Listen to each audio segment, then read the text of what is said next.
The villagers thought Mama Zoba cold drinks will give the energy and quench their thirst, but little do they know that the drinks is a silent killer. Once upon a time, in the town of Oluma, people woke up every morning with songs in their mouths and laughter in their hearts. Life in Oluma was not rich with money, but it was rich with love and togetherness. At the far end of the town, close to the main road that led to other villages, there stood a small empty shop. The wooden doors had been closed for many months, and people wondered who would one day use it. Then, one bright morning, the people saw a woman unlocking the dusty shop. She was new in Oluma, but she smiled so warmly that even strangers felt close to her. Her name was Mama Zoba. She was not too old, not too young, but her face carried both kindness and mystery. She wore bright wrappers with flowers on them, and she always tied her headscarf high like a queen. When she opened the shop, she told the people, "I will sell drinks that will cool your throats and sweeten your hearts." The town was excited. In Oluma, they had many food sellers, but nobody sold cold drinks in one place. Mama Zoba cleaned the shop, arranged benches outside, and painted the wooden walls with fresh blue paint. She filled her shop with glass bottles of sweet drinks, orange, cola, ginger, and zobo. She also had a small clay pot where she kept water cool. The very first day she opened, children rushed there with their small coins. The moment they sipped her drinks, they shouted with joy, "Ah, Mama Zoba, your zobo is sweeter than honey," one child said. The adults also came, and soon her shop became the busiest place in town. Every evening after work, men and women gathered at Mama Zoba's shop. They drank, laughed, and told stories. People said her shop was not just a drink shop, it was a house of happiness. Strangers became friends there. Lovers met there. Even quarrels ended there because nobody wanted to fight in front of Mama Zoba's sweet smile. Mama Zoba treated everyone with love. If someone had no money, she would pour a small cup of drink and say, "Pay me tomorrow."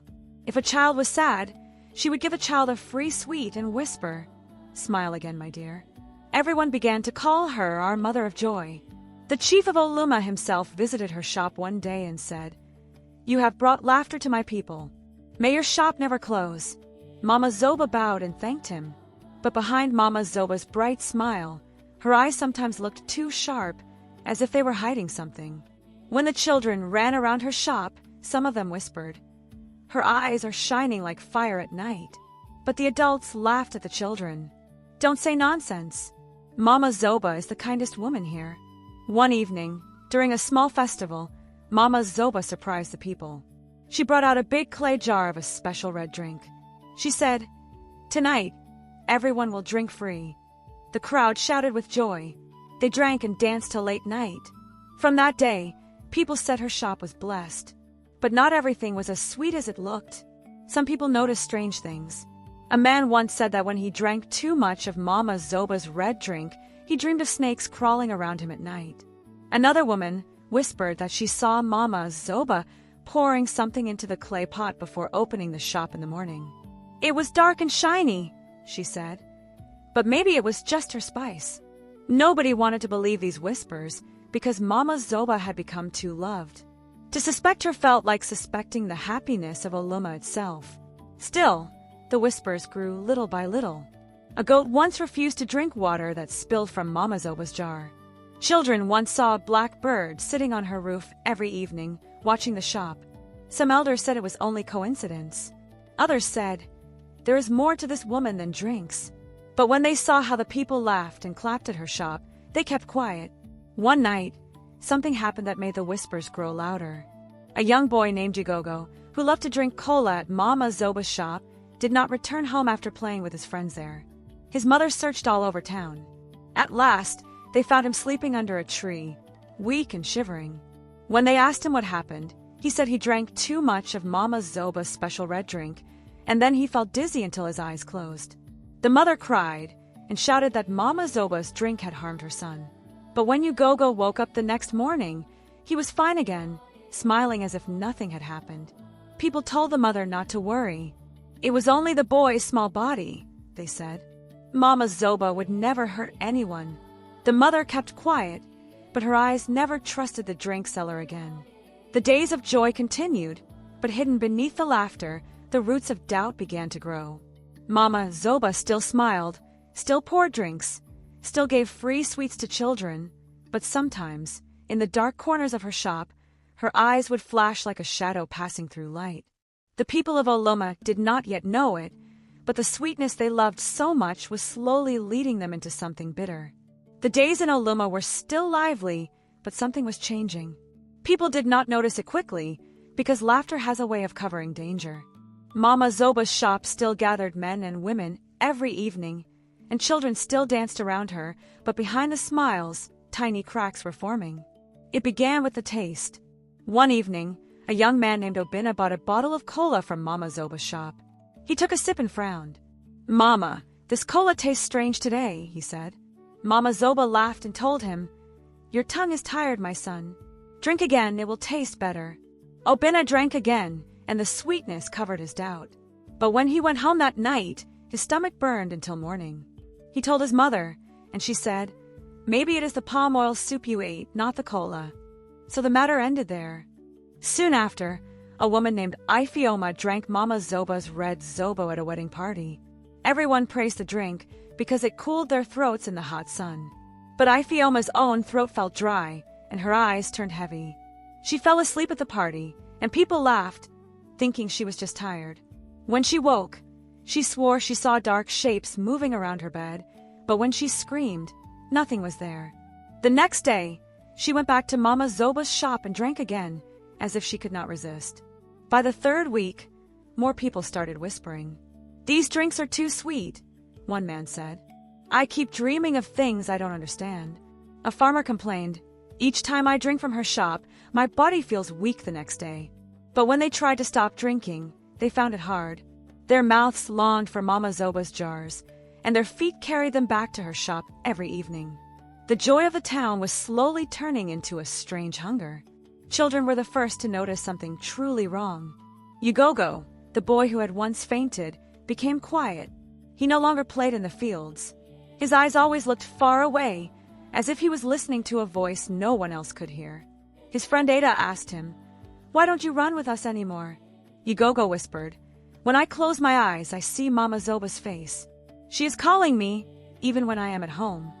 Ada was frightened, but when she told her parents, they dismissed it. "Children imagine too much," they said. But Ada could not forget. She began to watch Mama Zoba carefully. She saw how, every morning before opening the shop, Mama Zoba carried a small calabash into the back room. Sometimes smoke rose from the cracks of a door, and sometimes a smell like burnt leaves filled the air. Ada told her two friends, Kalu and Gozi. They agreed to watch with her. Together, they noticed something else. Every evening, when the sun was about to set, a black bird flew to Mama Zoba's roof and sat there until night. The children grew afraid. "This is not ordinary," Kalu said. "Something is hiding in her shop." One evening, the children decided to follow Mama Zoba secretly. When she closed her shop after the crowd left, she carried the same calabash toward the back of the building. The children tiptoed and peeped through a crack in the wall. What they saw made their hearts jump. Mama Zoba poured liquid into a big clay jar, and as she whispered words they did not understand, the liquid began to bubble, even though there was no fire under it. Her eyes glowed faintly in the darkness, and her shadow on the wall looked larger than her body. The children ran away, trembling, but they swore to tell no one yet.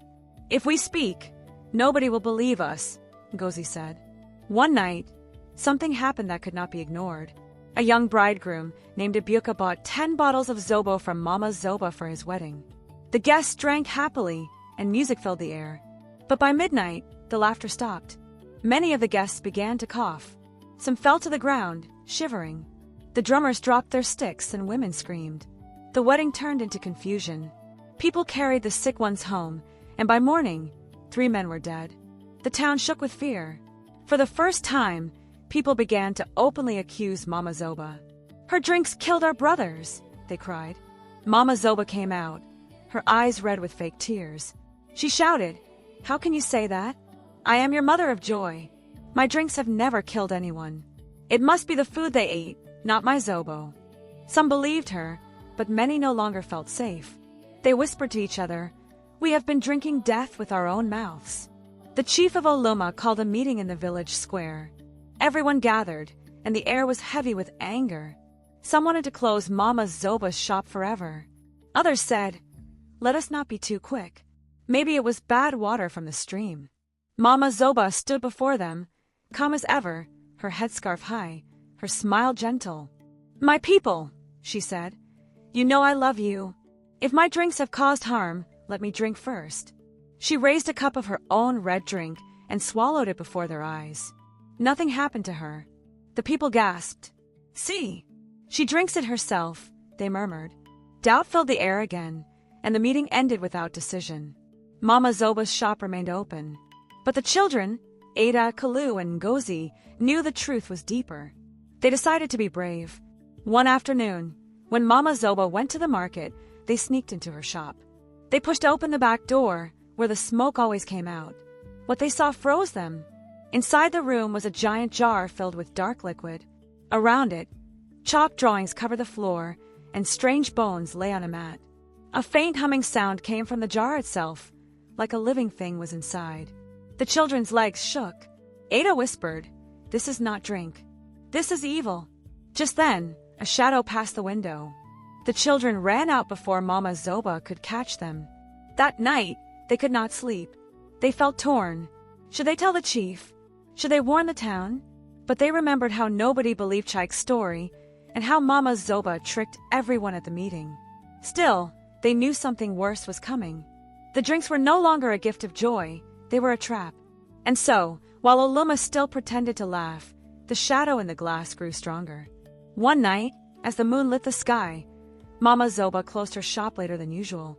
Her shadow stretched long across the ground. She carried her calabash into the back room, humming the same strange song the children had once heard. But this night was different. The children had followed her again, and this time they brought Chaik, who was no longer silent. Chaik's dreams had become too strong to ignore. He told them, "Mama Zoba calls me even in my sleep. If we don't stop her, something terrible will happen." Together, the four children hid behind the wooden walls, hearts beating fast. Through a crack, they saw Mama Zoba kneel before her giant jar. She dipped her hand into the dark liquid and whispered, "Drink, my children. Drink and be mine." Her voice echoed like two voices at once, one sweet and one sharp. The children gasped. At that moment, the black bird landed on the roof and cawed loudly, as if announcing a warning. The jar bubbled, and a foul smell filled the air. Ada whispered, "She is not selling drinks. She is selling our souls." Suddenly, Mama Zoba turned her head sharply, her glowing eyes staring straight at the crack. The children froze. "Come out," she said, her voice calm but terrifying. The children had no choice. They stepped inside, trembling. "So, you have seen," Mama Zoba said, standing tall, her shadow stretching unnaturally across the wall. "Do you think you can stop me? This town belongs to me now.